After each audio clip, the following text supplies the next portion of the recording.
Welcome back, Internet. Today is a beautiful day. It's sunny. It's like about 65 degrees right now. It's probably going to get over 80 today, but it's early in the morning, it's 11 o'clock. To me, that's early. um, Today, I'm going to be building a form actually for a concrete pad that's going to run, as you can see, the parallel. Now, I'm having trouble. I've got 15 bags of concrete, 80-pound ready mix. That should give me a 6x6, 4 inches thick. But I want it to be somewhere between 2 and 3 inches thick, so I can get more out of it. So the problem I'm having is that the door of the shed is 4 feet wide, and when I back my motorcycle in, I don't have very much room because of the width of the bike. I have to keep it in the center of that 4 feet, and that will clear about 4 to 5 inches on either side of the saddlebags. So I want to expand it from 4 feet to 6 feet on the concrete part and have it slope up the hill so that as I'm backing it in, the gravity will help me get it into the shed. So that's what I'm doing today. So let me show you.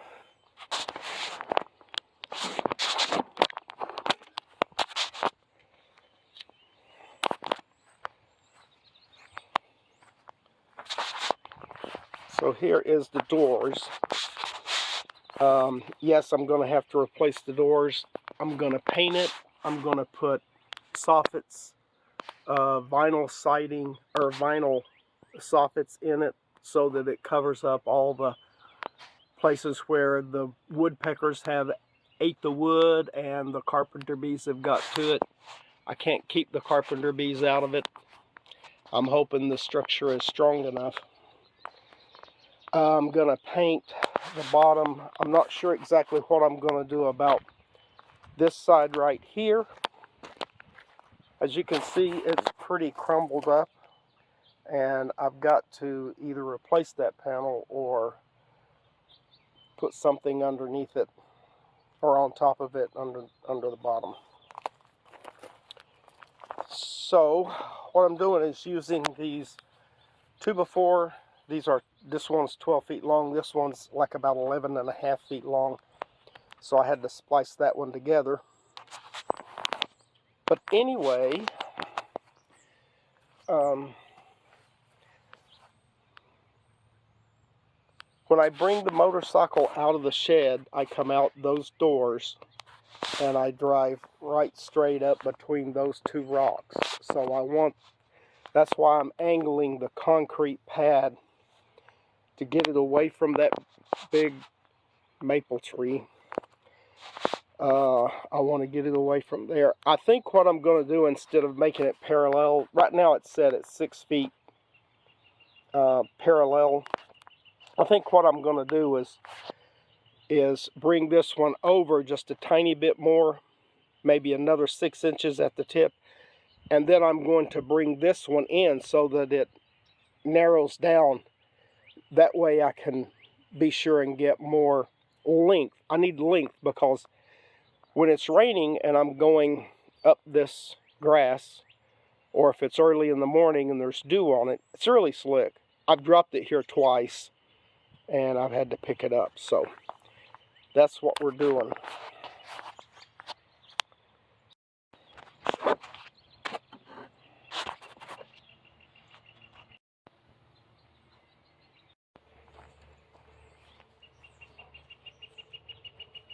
Okay, so if I pick this one up and move it over this way, say right there.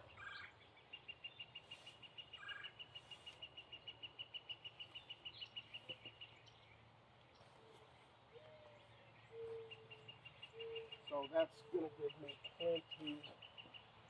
I'll put it right there, because then that's going straight up through there. I would never come this far over. So let me aim for that rock right there.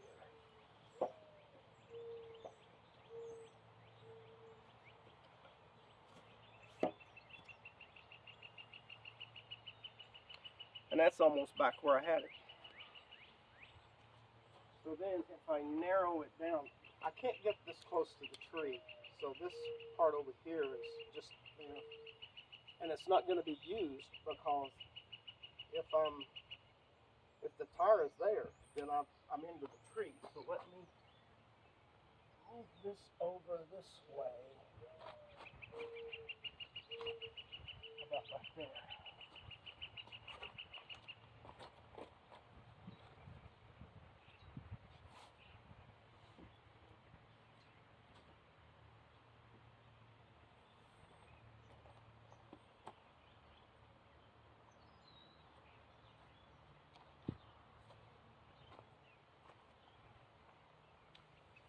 Now, when I come back from a ride, I'll come out through here.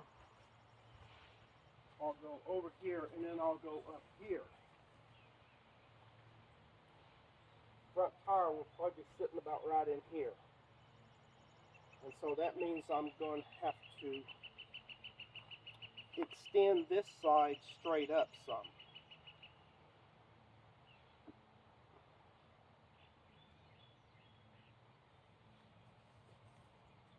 So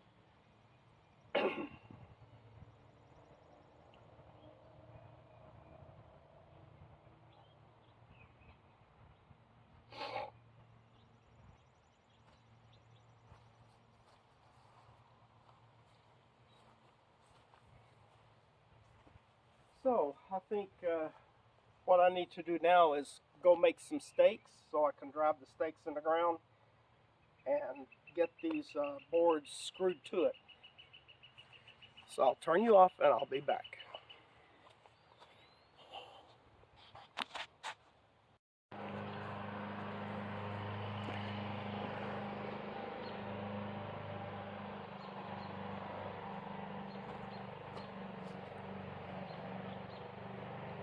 Well, it's probably quitting time now. So you see I've got this side installed. I have to put a couple of more braces here, but that's essentially where it's going to sit. There's this part that goes across. This is going to be the platform where two pieces of 5.5 inch pressure treated decking. I'm going to put that there. I don't want to pour concrete right up against the shed, because then if I had a problem, I'd have to chip that concrete out. So I'm just going to fill in the last 11 inches with two pieces of that pressure treated decking. So let me get you off the stand.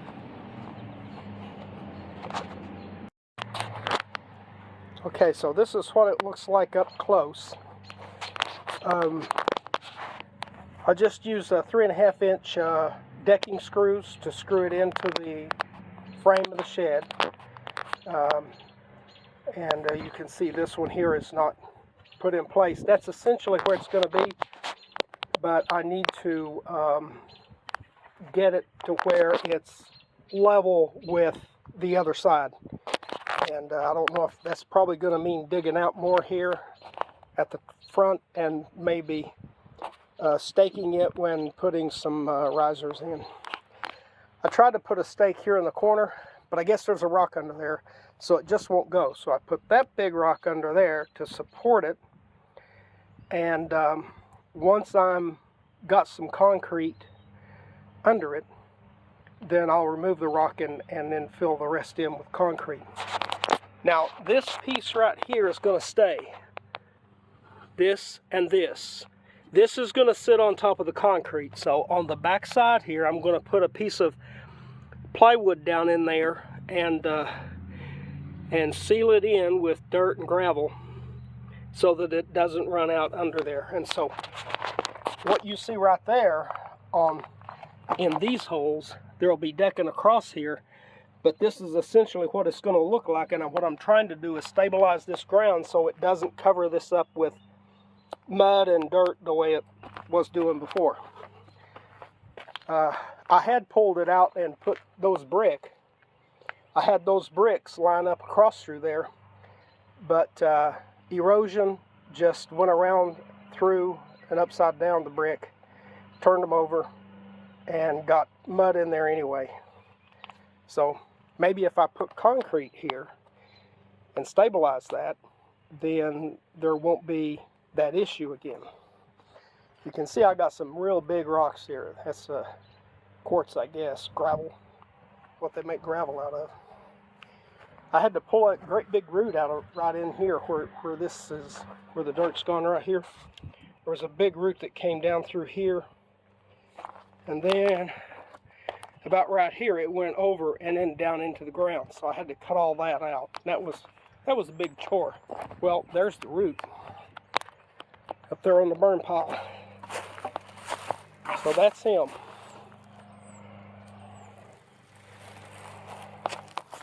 I'll burn him pretty soon. So I guess that's all for today. It's probably about 4:35 Eastern time. So it's time to go in and get a little bourbon and water, don't you think? Anybody drink that besides me? I've drank that for a long time. Anyway, cheers.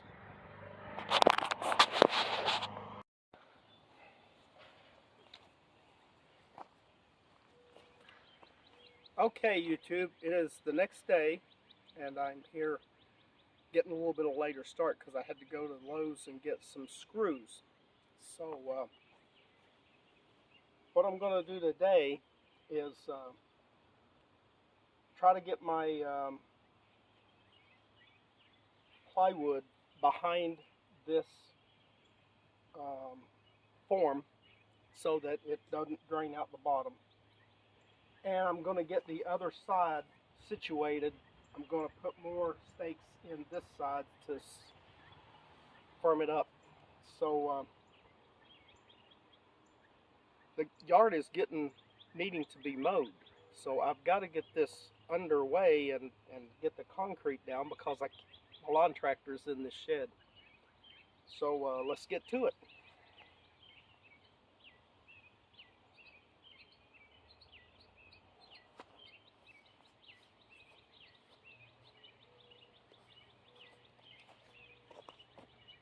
My hammer is in the shed and it's locked, so I got to go get the key.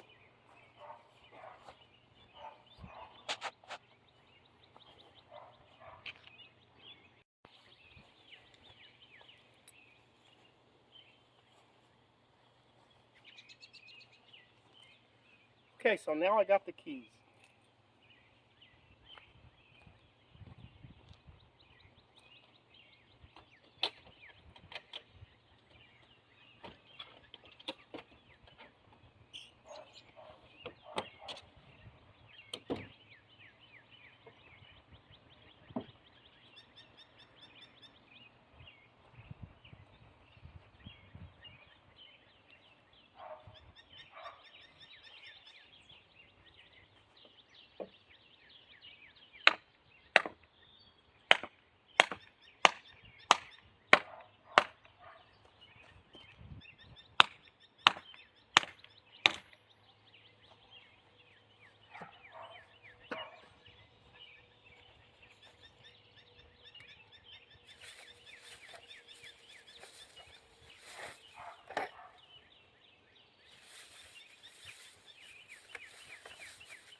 I'm going to put some more screws in this thing to beef it up.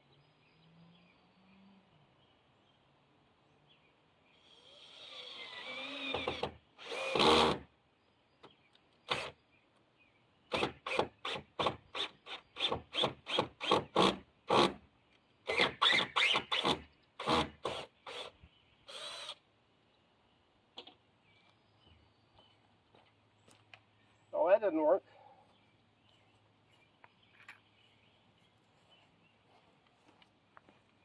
Try another one.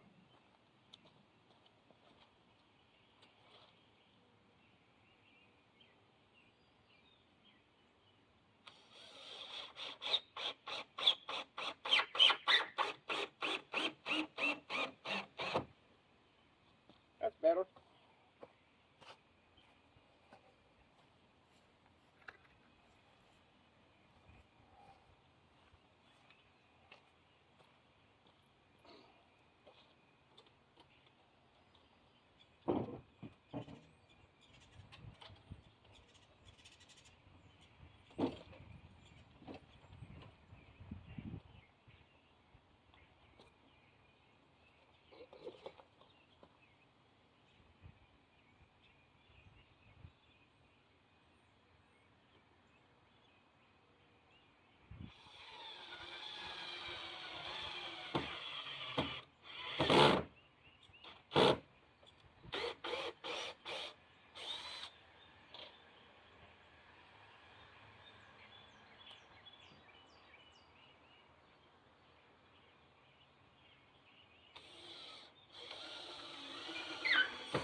I think the screws are heating up and it's causing them to bind.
I got 4.5-inch screws because where I have that 2x4 doubled, I don't have enough screw on to go into the actual stud that it needs to go into.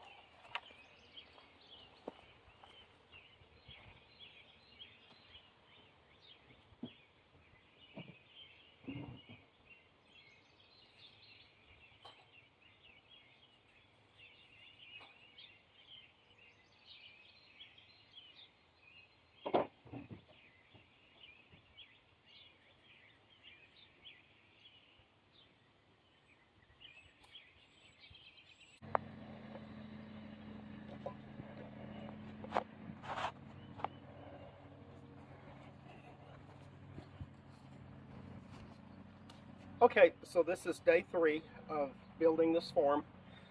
You might wonder why I'm not done already. Well, it rained here yesterday. I'd only worked on it for about an hour and a half. It come a rain shower, so I decided I would go in for a while. And then it came a real downpour.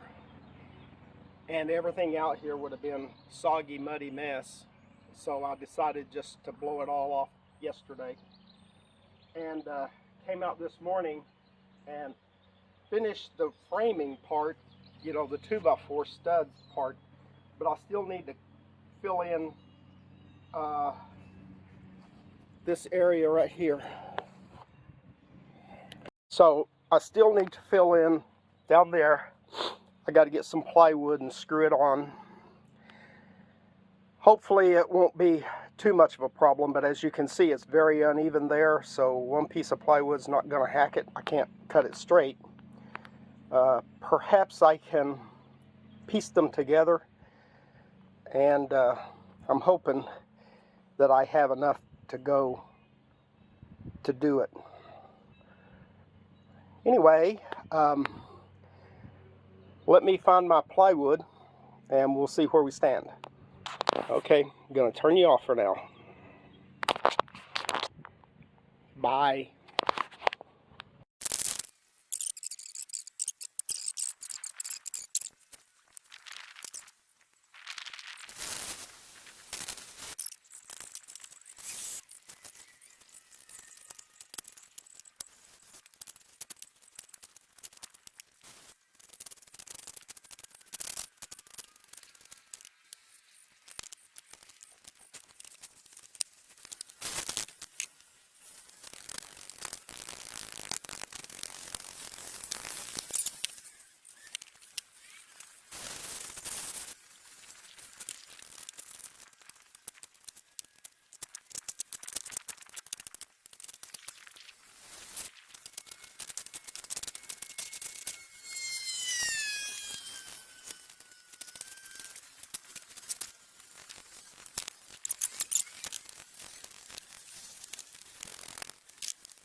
Okay, so I'm tired. I got 5 bags of cement left, so that means I mixed and poured 10 bags. And so let me show you what that looks like.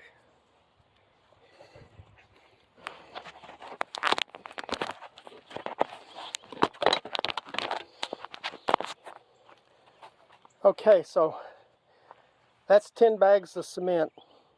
So it's almost where I want it to be, but see, it's going uphill. So I'm going to have to let this harden so it doesn't move.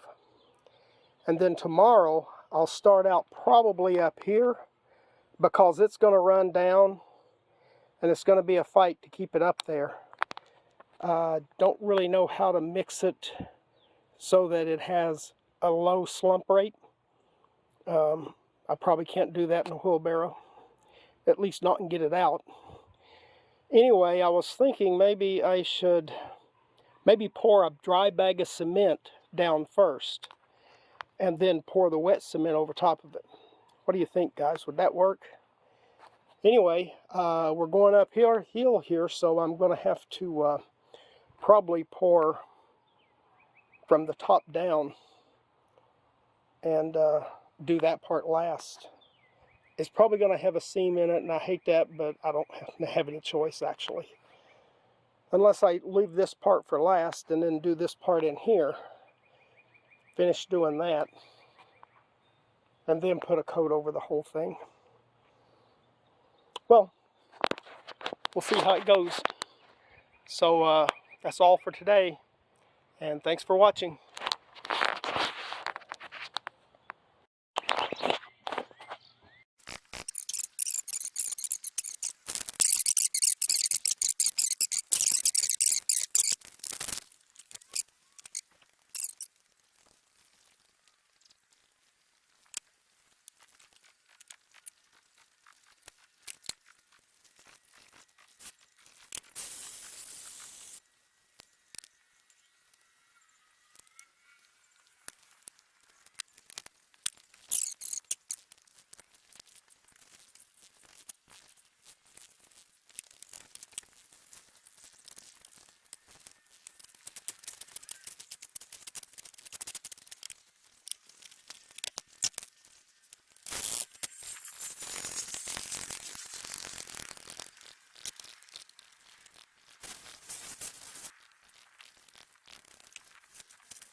Okay, so I'm back from the hardware store, from Lowe's, and I've got 15 more bags of 80-pound bags of cement.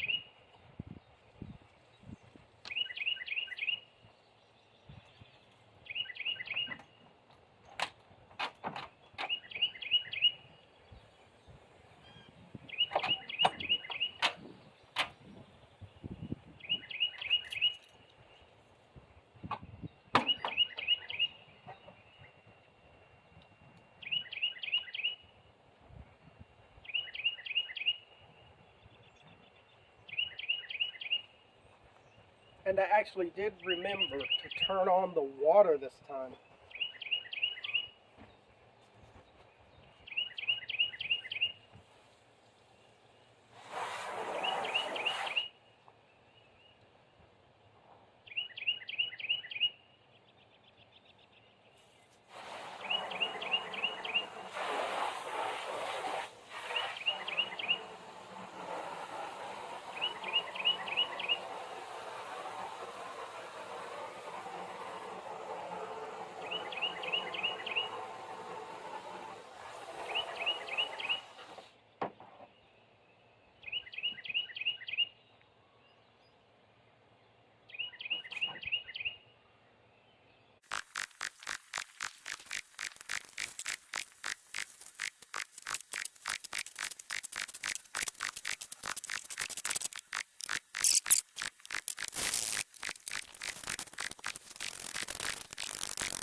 Well, I got 15 more bags of cement, and it took 14 bags to do this.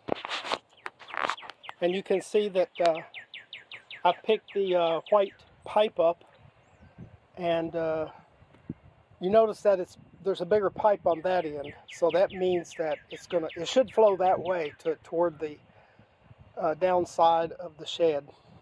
I don't want it flowing here because erosion filled up that and that's what happened to this side here. The dirt, mud, and rocks eroded into it, and then the water wicked up into that, whatever that board is, fiber board of some sort. and caused it to rot. So I left it rough because I'm going to be running a motorcycle over it, and I don't want it to be slick. So rough is good. Actually, when it gets a little more cured, I'm going to bring the broom out here and see if I can't put some, I'm going to broom it. And that should make it look a little better.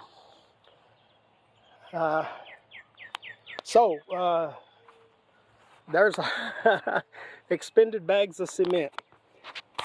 Initially, I bought 15 bags, and that wasn't enough.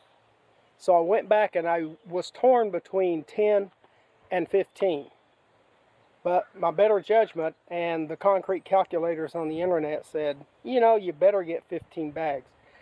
I used 14, and I've got one bag. I may have to do a little more of an angle here, because I think this side over here is probably a little too steep. And it may actually throw the motorcycle off when I start backing down. As it is, I'm going to have to put in a lot of dirt because that's pretty high. And so I'll need to either put a concrete ramp over here, which I may do because I need to get the lawn tractor off of there too. And I normally come out of the door of the shed and make a U-ey, and I'm a 90-degree turn and go down through there, and that's my first pass is right down on this side of those rocks. And then I go up the yard.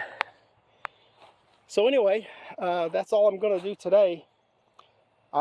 It looks like it's going to rain. I hope it doesn't, because it may just do a bad thing and wash everything away.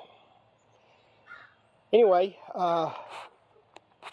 thanks for watching, and we'll see you on the next adventure. Bye.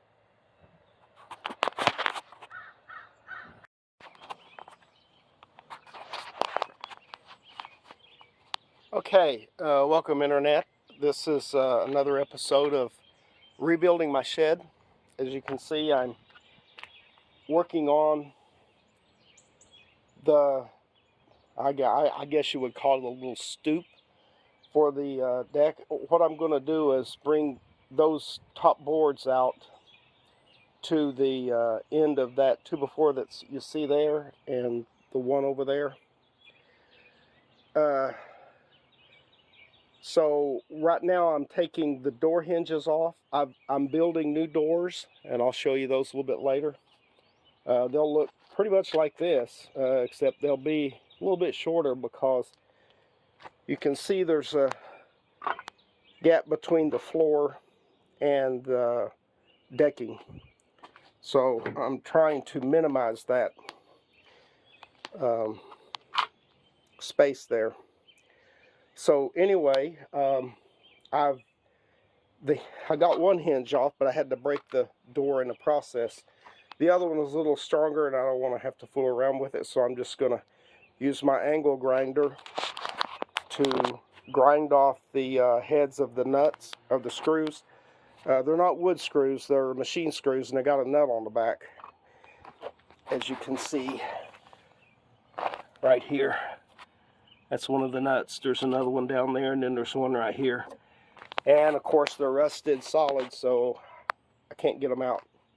I'll just grind the heads off, and there you go. So anyway, I'm going to put you away and get my grinder out. I don't want to mess my phone up. So see you in a little bit.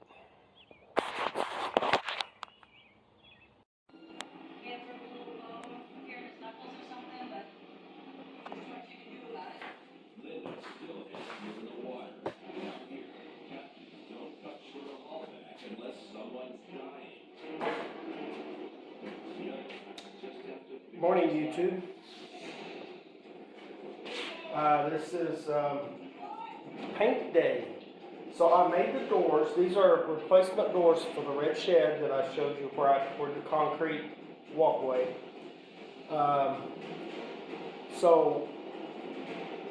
These doors are pretty much the same size as the doors that are there. I may have to shorten these a little bit because of that. The angle of the concrete walkway going up the hill is going to require that this door be a tiny bit smaller so that it can clear the sidewalk. I don't know yet whether I'm just going to cut the corner off of it so it'll clear, or whether I'll just cut the whole thing across the bottom, probably. So I'm going to paint the doors, and I already got one painted. You can see it behind me here. And tomorrow I'll probably put them on. So let's get at it.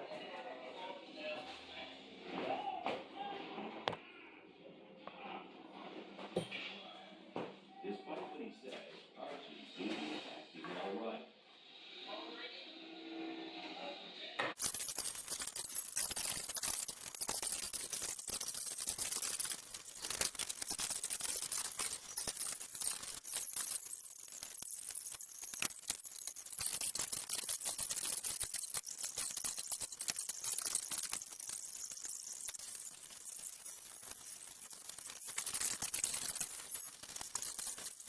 What I liked about owning physical goal was that I'm in control of my. Okay, I've got the doors, both doors painted. Has his hands It's on going to take a second coat, my handwriting. and I don't have enough paint to paint. Need it right away. Well, maybe I do.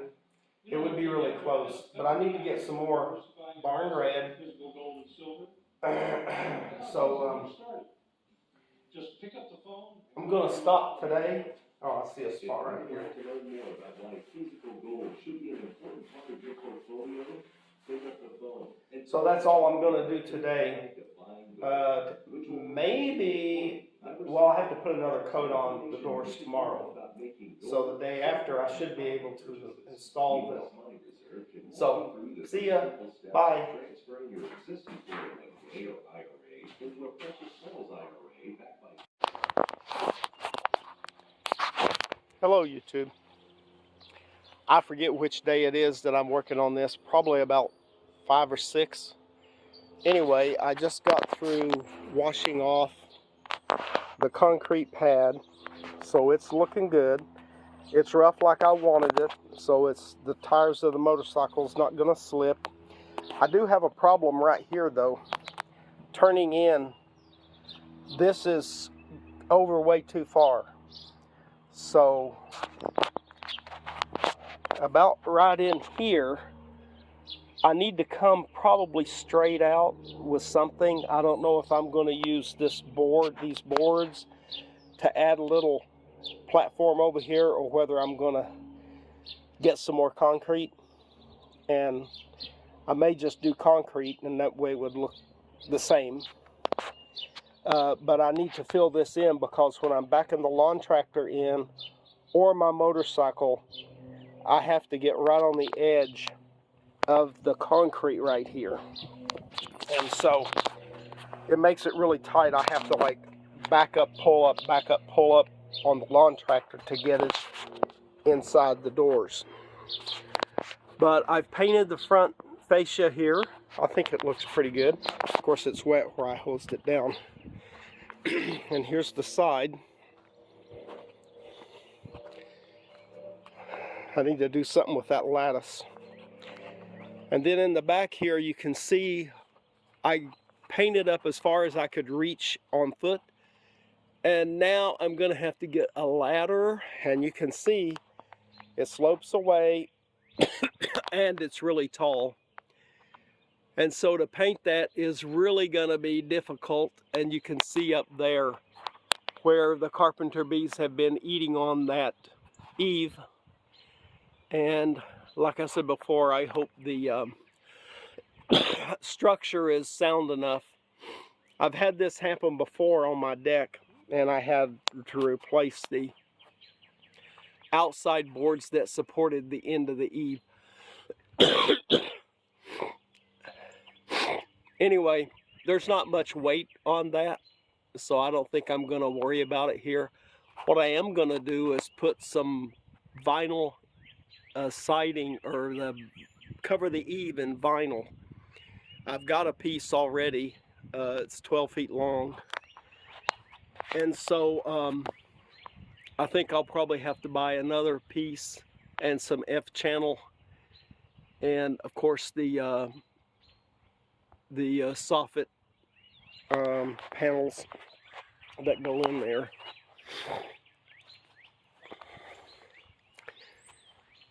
And then over here, I've got to do some repair work on this board right here.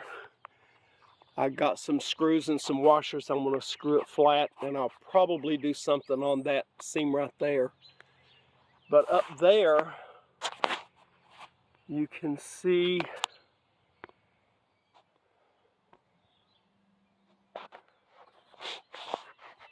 if I could get it in focus, you could. The sun's messing with me.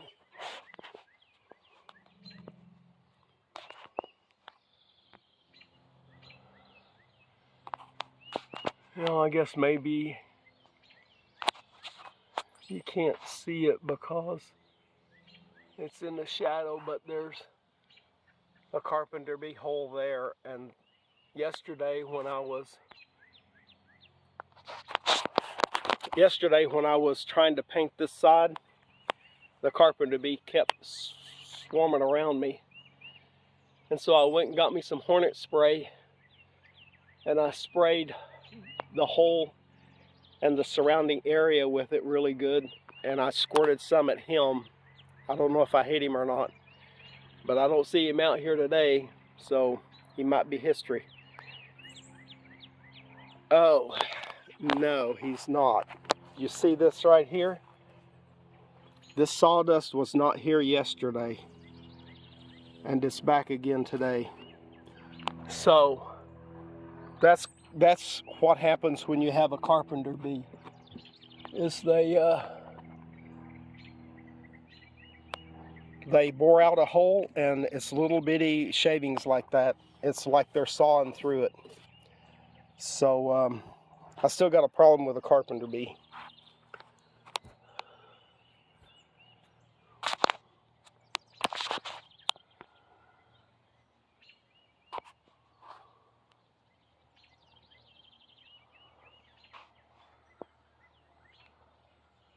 I think you can see the hole there.